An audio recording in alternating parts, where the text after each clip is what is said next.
So hello everyone. जैसे गुरुकुल के सभी मेंबर वासियों की तरफ से आप सभी को जोहार अभिनंदन व्यक्त करते हैं। तो आप सबों के बीच में एक और बहुत ही बड़ी खुशखबरी, जैसा कि आप स्क्रीन पे देख पा रहे होंगे, झारखंड चौकीदार भर्ती 2024 3,357 पदों पर बहाली, जो कि 8 जिलों में ये भर्तियां आप लोग को देखने को मिल रही है। यदि हम लोग चौकीदार भर्ती जो इस चीज़ से इंट्रोड्यूस नहीं है, मैं आप सभी को इससे अवगत करा देना चाहता हूँ कि चौकीदार भर्ती ये आप लोगों का भर्ती है जो कि 10th लेवल पर, यदि आप सिंपली 10th पास हैं, चाहे आप महिला हो चाहे आप पुरुष हो, दोनों के लिए ये फॉर्म आया हुआ है।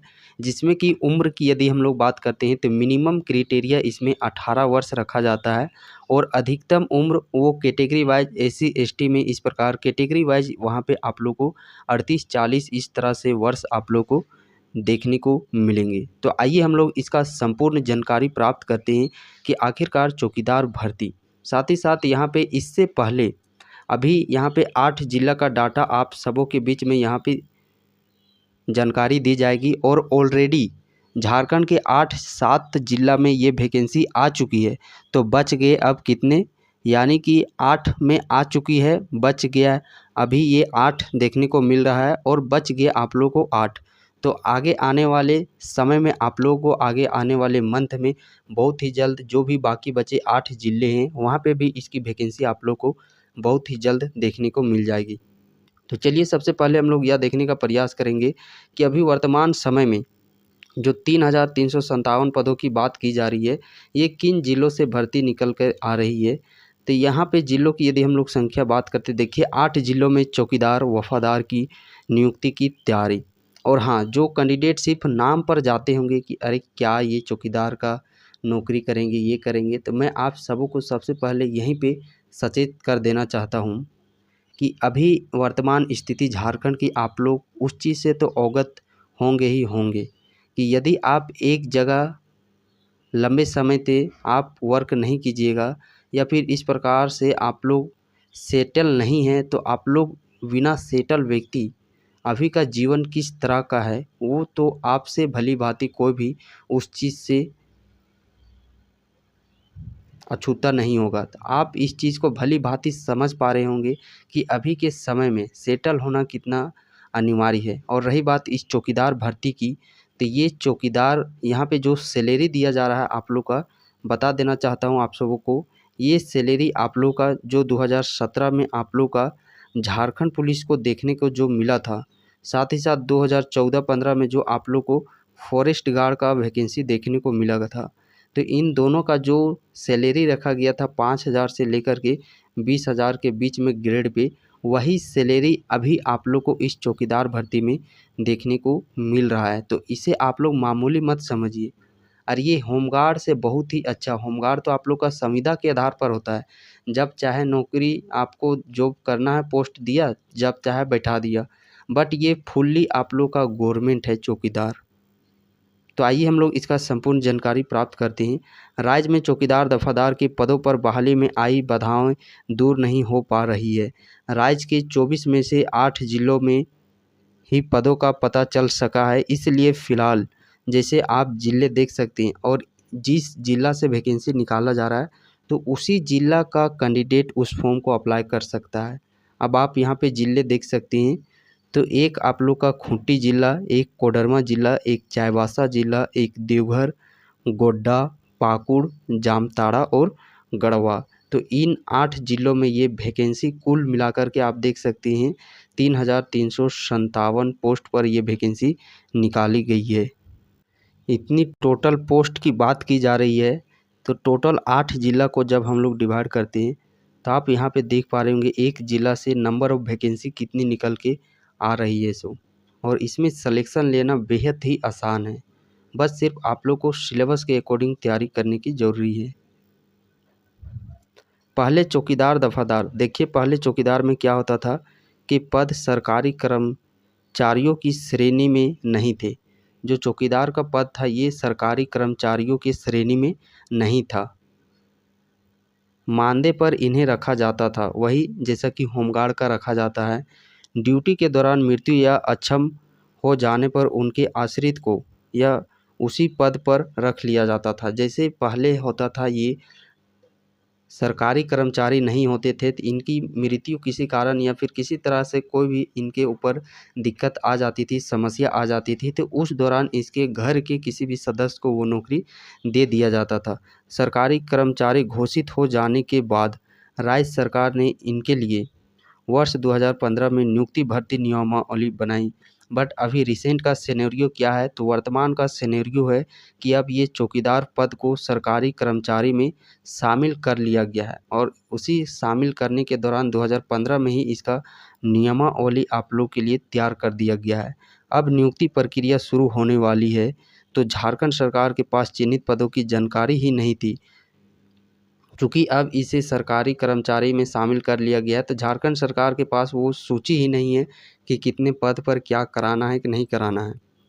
तो इसका भी ब्यौरा, चूँकि पहले ये झारखंड जो कि बिहार का अंग था, तो बिहार से वो चिन्हित ब्यौरे निकाले गए हैं। गृह विभाग ने इसके लिए बिहार से जानकारी मांगी है। बिहार सरकार ने केवल 8 जिलों के चिन्हित पदों की जानकारी दी है वर्तमान समय में।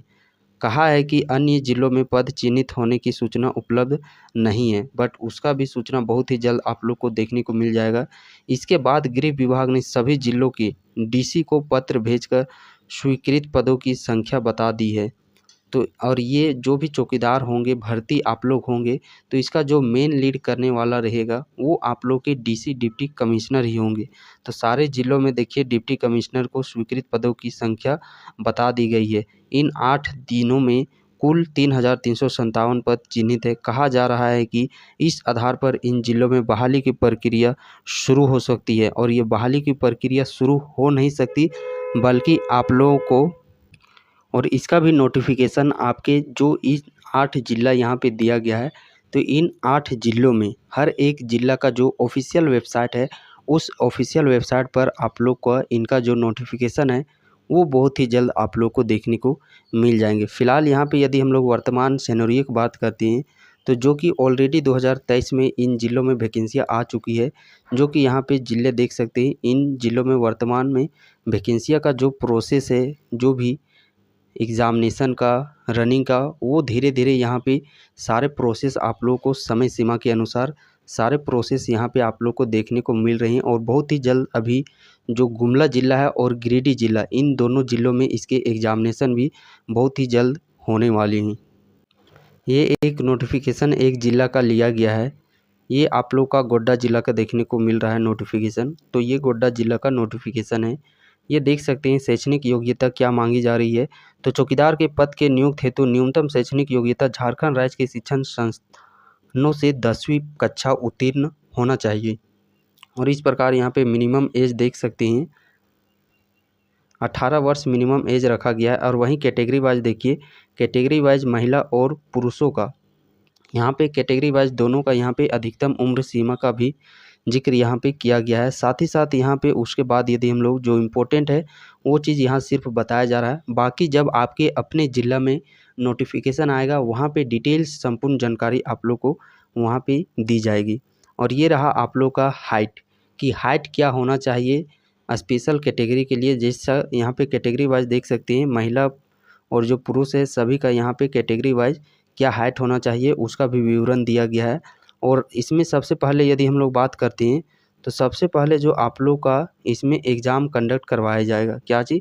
एग्ज़ाम। देखिए यहाँ पे देख सकते हैं वो चीज़, लिखित परीक्षा एवं शारीरिक जांच। तो सबसे पहले यहाँ पे आप लोग का देखिए, सबसे पहले नियुक्ति प्रक्रिया में क्या होने वाला है, तो ये नियुक्ति प्रक्रिया। और इस नियुक्ति प्रक्रिया में सर्वप्रथम यहाँ पे देख सकते हैं, सर्वप्रथम आप लोग का लिखित एग्जामिनेशन लिया जाएगा। लिखित एग्ज़ाम 50 नंबर के आप लोग के पूछे जाएंगे लिखित एग्जामिनेशन में। और साथ ही साथ उसके बाद लिखित एग्जामिनेशन यदि आप लोग पास कीजिएगा, तो उसके बाद आप लोग का दौड़ लिया जाएगा। पुरुषों के लिए अलग दौड़ का यहाँ पे जिक्र किया गया है, महिलाओं का अलग दौड़। टाइमिंग यहाँ पे आप लोग के लिए दिया गया है कि इस टाइमिंग के अंदर में यदि आप 1600 मीटर को, और दौड़ कितना होगा, तो दौड़ आप लोग का 1600 मीटर यानी कि 1 मील का दौड़ होगा।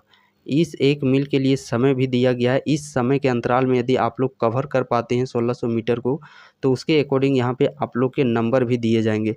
तो यहाँ पे जो नंबर है, मेधा सूची मेरिट जो आप लोग का डिसाइड होगा, वो फिजिकल और रिटेन एग्ज़ाम दोनों के बेस पर आप लोग का यहाँ पे वो तैयार किया जाएगा, मेधा सूची मेरिट लिस्ट। उसके बाद आप लोग का यहाँ पे हो सकता है कि आप लोग का जो भी सदर अस्पताल होंगे सरकारी आप लोग के अपने ज़िला के अंतर्गत, तो उस ज़िला से आप लोग को हो सके मेडिकल सर्टिफिकेट बनवाने के लिए बोला जाए। उसके बाद वहाँ पे आप लोग का डॉक्यूमेंट वेरिफिकेशन होगा और फाइनली आप लोग का नियुक्ति पत्र दे दिया जाएगा।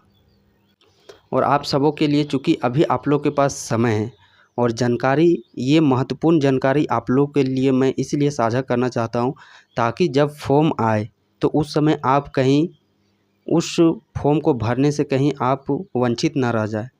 वंचित में भी किस प्रकार का, जैसे कि बहुत सारे ज़िलों में वैकेंसी आई हुई है, तो उसकी जानकारी है मुझे कि जब फॉर्म आता है, आप इस चीज़ को ध्यान से सुनिएगा, जब फॉर्म आता है तो वहाँ पे कुछ डेट दिए जाते हैं, साथ ही साथ कुछ डेट की 2022 से पहले का होना चाहिए, 2022 के बाद का होना चाहिए, 23 का बाद का होना चाहिए। जो आप लोग का सर्टिफिकेट है, कास्ट सर्टिफिकेट, रेसिडेंशियल, जाति प्रमाण पत्र, निवास प्रमाण पत्र, देखिए 3 चीज़ इम्पोर्टेंट आप लोग अभी से ही बनवा के रख लीजिए। इन 8 ज़िलों के कैंडिडेट क्या क्या बनवा के रखना है, एक तो नया जाति, एक नया आवासी, और हो सके तो आप लोग कैरेक्टर भी बनवा के रख लीजिए, क्योंकि किसी किसी ज़िला में कैरेक्टर सर्टिफिकेट भी मांगा जा रहा है। यदि आपके अपने ज़िला में आ जाता है, अब मुझे भी नहीं पता इन 8 ज़िलों में से किस ज़िले में कैरेक्टर मांगेगा, तो आप फिर जैसे फॉर्म नोटिफिकेशन आता है और उसी दिन से आप लोग के फॉर्म भराने स्टार्ट हो जाते हैं और उसी बीच उसमें आप लोग का कैरेक्टर सर्टिफिकेट भी मांग लिया जाता है। तो अब एक ही ज़िला में जब वैकेंसी आता है तो चारों तरफ वो कैरेक्टर सर्टिफिकेट बनाने के लिए चारों तरफ हाहाकार मच जाता है, भीड़ उमड़ जाती है। तो उस भीड़ में क्या पता आपका बनेगा कि नहीं बनेगा उस समय अंतराल में। तो इस प्रकार बहुत सारे कैंडिडेट हैं जो कि वो वंचित रह जाते हैं। तो मैं ये नहीं चाहता हूँ कि चूँकि आप हमसे जुड़े हुए हैं, आप इस वीडियो को देख रहे हैं, तो मेरा ये कहीं न कहीं अपने व्यक्तिगत रूप से वो आदि धर्म बनता है कि आप लोगों को उस चीज़ के विषय में वो कहीं न कहीं व्यक्तिगत मेरे ज़िम्मेदारी बनती है कि आप लोगों को उन सारी छोटी से छोटी चीज़ों को बताया जाए, जो कि अन्य ज़िले में जब वैकेंसी आई हुई थी तो उस समय कैंडिडेट को भरने वक्त क्या-क्या डॉक्यूमेंट्स का ज़रूरत पड़ा था, किन-किन समस्याओं को सामना करना पड़ा था, ताकि उन समस्याओं को आप समय सीमा से पहले ही उस समस्याओं से निपटारा आप छुटकारा पा लें, ताकि आप लोग को फॉर्म भरने समय दिक्कत ना हो। तो एक तो जाति बना लीजिएगा, एक आवासीय बना लीजिएगा और एक कैरेक्टर सर्टिफिकेट बनवा लीजिएगा। ये 3 चीज़ आप लोग का बहुत ही महत्वपूर्ण डॉक्यूमेंट्स है। यदि आप लोग का आधार कार्ड में नंबर, जो नाम है, डेट ऑफ बर्थ है, वो 10th के सर्टिफिकेट के अकॉर्डिंग नहीं है, तो उसको आप लोग सुधरवा लीजिए। बस इतना ही 4 डॉक्यूमेंट्स में आप लोग का होने वाला है। बाकी फ़ोटो लगेगा वो तो आप कभी भी खिंचवा सकते हैं, तुरंत जाइए, तुरंत वो खिंचवा सकते हैं। बट ये 4 चीज़ करने में आप लोग को समय लगेगा। जाति बनाने में, आवासीय बनाने में, कैरेक्टर बनाने में, और साथ ही साथ जो आप लोग का नाम, यदि आधार कार्ड और जो 10th का सर्टिफिकेट है, एडमिट कार्ड है, उसमें नाम मिसमैच है, स्पेलिंग भी, और डेट ऑफ बर्थ पूरा डेट मंथ नहीं दिया गया है, तो उस चीज़ को भी आप लोग वहाँ पे सुधरवा लीजिए। तो इतने 4 चीज़ अभी आप लोग को काम कर लेने हैं। और हाँ, जब भी आप लोग का नोटिफिकेशन अपलोड कर दिया जाएगा ऑफिशियल वेबसाइट में, तो आप लोग के लिए फॉर्म कैसे भरना है उसका भी डेडिकेटेड वीडियो दिया जाएगा। क्योंकि फॉर्म भरने में भी काफ़ी कैंडिडेट बहुत सारे गलतियाँ कर देते हैं। अभी जैसे गुमला का भी रिजेक्शन लिस्ट निकला हुआ है, तो वहाँ पे देखिएगा तो 12-13 हज़ार फॉर्म भराए गए थे टोटल पूरा गुमला ज़िला में। उसमें से 1 से 1,500 कैंडिडेट का फॉर्म ही रिजेक्ट हो गया है। और किस कारण से रिजेक्ट हुआ है, क्या गलती करते हैं, वो आप गलती ना करें। तो इस कारण से पहले आप लोग का वीडियो का वेट करना है, वीडियो संपूर्ण तरीके से देखना है, कैसे फॉर्म भरना है, नहीं भरना है, कौन-कौन से डॉक्यूमेंट्स देने हैं, कहाँ जमा करना है, नहीं जमा करना है, ऑनलाइन भराएगा कि ऑफलाइन भराएगा। ये सारी जानकारियाँ आप लोगों को उस समय दिया जाएगा। तो आपको किसी तरह से जल्दबाजी नहीं करनी है। जल्दबाजी कीजिएगा तो आप ही मुसीबत में फँसिएगा।